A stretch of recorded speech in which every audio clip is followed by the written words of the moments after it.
sur le trophée Jules Verne, pour battre le record, on va le battre de quelques minutes, peut-être quelques heures. Donc chaque minute compte. Aujourd'hui, les bateaux vont tellement vite dans l'eau, même ils sont quasiment plus dans l'eau, que le plus grand frein vient de l'air. Imaginez quand vous sortez votre main de la voiture, quand on avance à 100 km/h, vous voyez la force qui exerce sur votre main, reportée sur toute la surface du bateau, on peut comprendre que c'est un frein. Sur l'aéro, on arrive encore à trouver des éléments où on peut gagner 1-2 nœuds de vitesse de bateau.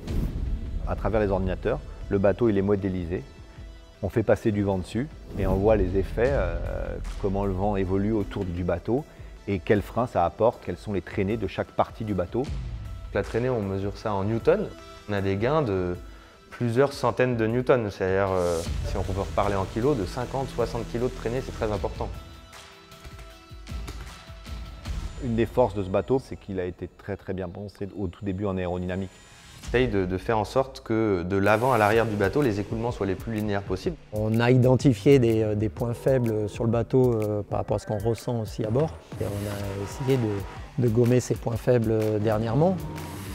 Quelque chose qu'on ne peut pas faire évoluer, c'est la forme de la structure en général, mais tout ce qui est section en 2 dimensions, profil de chaque section.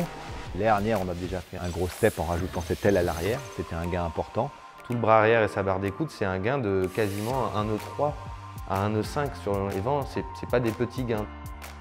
Cette année, on a légèrement changé l'orientation de nos ailes sur les bras avant. En fait, c'est un peu comme un spoiler de voiture, hein. On a changé un peu l'incidence. On a relevé la bâche dans la crosse et en plus on les a rallongés. On a essayé de gommer tout ce qui dépassait. On a rajouté une fermeture entre la baume et le cockpit. L'idée, c'est vraiment d'optimiser l'écoulement du flux entre le mât et l'arrière. Tout est fait pour essayer de réduire la traînée du bateau et du simple détail à des choses plus visibles comme cette casquette là, qui a été rallongée pour pas que l'air soit perturbé jusqu'au bout de la grand voile.